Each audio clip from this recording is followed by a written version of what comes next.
Hi, Bashar. And a good day. Uh, I'm kind of really nervous, Oh, how exciting. I guess. I know Um, so. There's nothing to be nervous about. You can be excited instead if you want. I think I am. Oh, all right. Then speak up and be bold so that all may hear what you have to share. Okay, well, uh, I guess in the past year, Yes, I've been through a lot of interesting different situations. yes. And Um, I this was sounds exciting. it was I mean, at first it was very scary, Oh, that's exciting but too. now it all made sense as to All why right. it happened. There you go.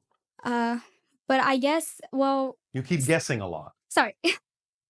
Um, To be more specific, I was Yes, applying to colleges last year, yes. and I didn't really have a direction in mind. I kind of was just doing it because I just All right. was. So are you now realizing there are things you could be doing that are more representative of your excitement? Yeah, Such as? well, Such as? I don't know It yet. doesn't have to be a career. You're here today having this conversation, we assume, because this excited you. That's all you have to keep doing.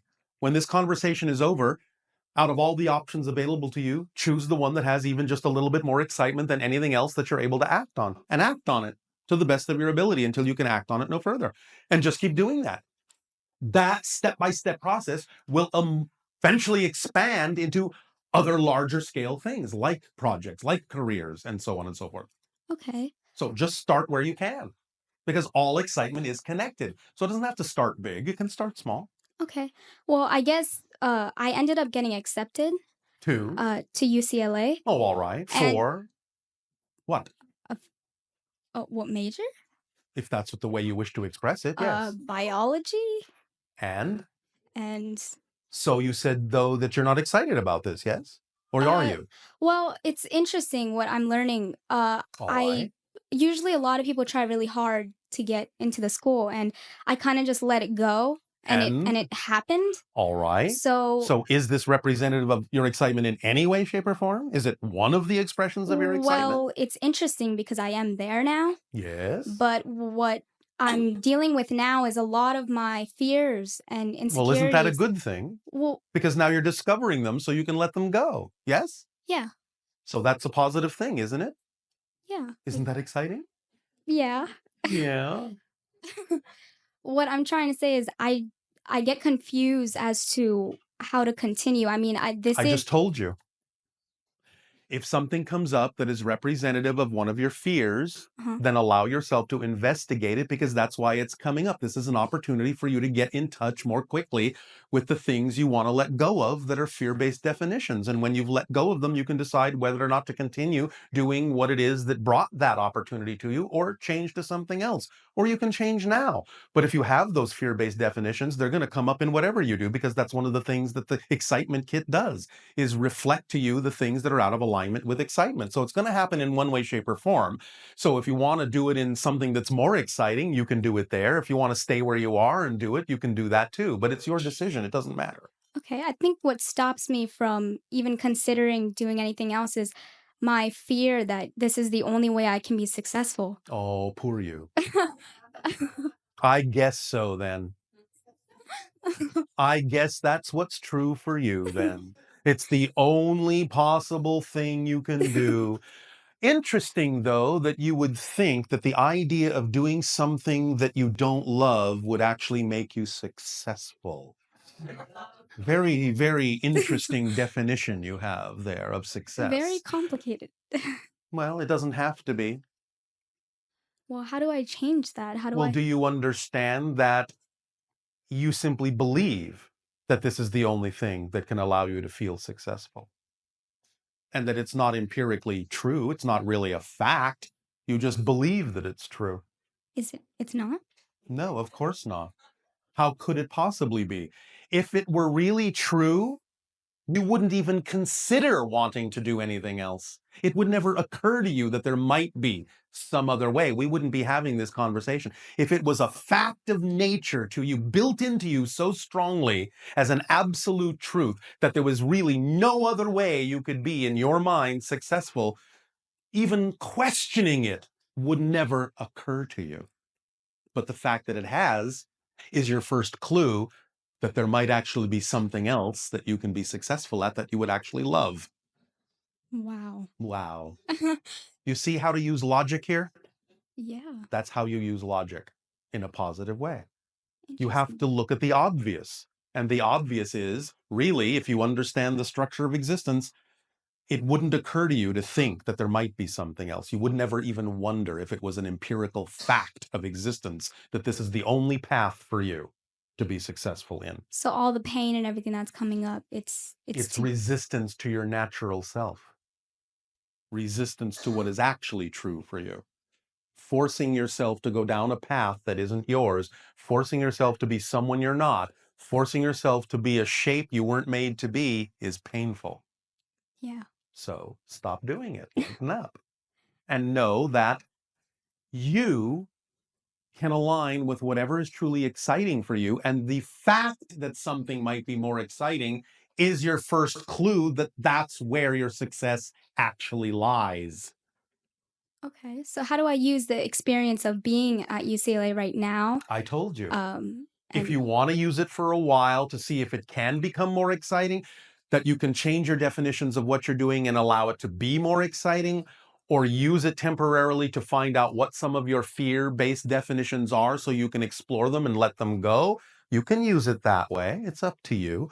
However, again, you must honor your belief system. It doesn't do you any good to leave that and do something that is exciting if you don't believe that it will actually support you successfully. okay. You must honor your belief system and change when you feel that it is comfortable to change. Okay. So it's up to you. But if you at least start doing things that excite you as often as you can, you will allow your excitement to show you in unexpected ways that it actually can support you. And then maybe you'll build up more confidence that it can. And then maybe in your own good time, sooner or later, you'll be willing to trust that it can, and you'll let go of the things you don't actually prefer to do, knowing now that your excitement can actually support you. Okay. Does that help? Yeah, that helps a So the lot. transitional rate is up to you. It's in your hands. Fast or slow is up to you. Okay. Well, something that also ties in with the success Yes. is I was raised with a really I know where the belief comes from. I have a fear of lack. But that means you just have an abundance of lack. Well, So yeah. use your abundance in another way, because you're never not abundant. You're always abundant in something, even if you're abundant in lack. How do I be abundant in not lack? Well, if you understand that everything is about abundance of something, then why would you prefer to use your abundance to experience an abundance of lack instead of something else? Because there is no such thing as a lack of abundance. It's just an abundance of lack. Once you understand that in your mind, that it's always an abundance of something, then you get to choose what form the abundance expresses itself in, because it's all abundance. There's no such thing as lack. It's an abundance of the experience of lack. That's all. So if you don't prefer that, use your abundance in another way by knowing that you can, by knowing that everything is a form of abundance of something. Even if it's something you don't prefer, it's still a form of abundance. Really? Really? Yes, you cannot be non abundant. It's your natural state to be abundant in something. When was the last time you were abundant in absolutely nothing? Never. Lack is still something, isn't it? Yeah. Therefore, you've never been abundant in nothing. So you might as well be abundant in what you prefer as opposed to being abundant in what you don't prefer. Because abundance is your natural state. Confidence is your natural state. Trust is your natural state. Abundance is your natural state. You are always confident that something is true. You always trust that something is true. You are always abundant in something. Be confident about what you prefer to be. Trust what you prefer to trust. Have abundance in what you prefer to have abundance in instead of what you don't. Because you can't change the fact that you're always confident, trusting, and abundant. You can only Wow. change what you're confident, trusting, and abundant in. So if you now recognize that it's not a lack of abundance, it's an abundance of lack, you go, oh, well, I'm always abundant, so I might as well now change it to an abundance I prefer instead of one that I don't. period. Wow, that sounds so much simpler than It is. wow. And I understand that sometimes that's the greatest challenge on your planet, believing that it's actually that simple. But it is. But it's up to you to know that that's true and act like you know it and get the advantage of it, because that's the way reality works. So struggle doesn't have to happen? No. Challenge, yes, but not struggle, not pain. Challenge is exciting. To learn something new, to grow, to investigate, to explore, to discover. That's what challenge is about. So I should treat everything in my life as a challenge then. Yes, why not? That's how you will then experience it. Remember, you only experience what you put out. So if you always give everything a positive meaning, then it will only be experienced in a positive way, even if it was generated negatively to begin with. Even if it's any situation you might have previously identified as negative, you can neutralize it and know that it doesn't have any built-in meaning. It's just a neutral circumstance. It's just an empty set of props that you get to fill with the meaning that you prefer. No matter how anyone else may choose to identify it, doesn't matter. You can always extract a positive effect from every situation if you constantly know that it can serve you that way. But if you constantly say, well, this can only serve me in a negative way, that's the only way you can experience it, because this is just physics. What you put out is what you get back. It doesn't have a mind of its own. It's just a neutral circumstance. Wow. Does That that help you? that's awesome. All It's right. really Well, then today you have graduated good. to another level. Thank you. I have one more question. Thank you. Oh, that's it? That's it. Oh, okay. Okay. That's all Thank you you. need right now. Thank you, Bashar. You are welcome. I love you. Our unconditional love to you as well.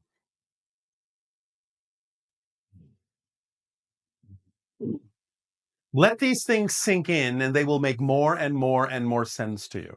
And as soon as they make absolute sense to you, you will know exactly how to proceed in your life from there.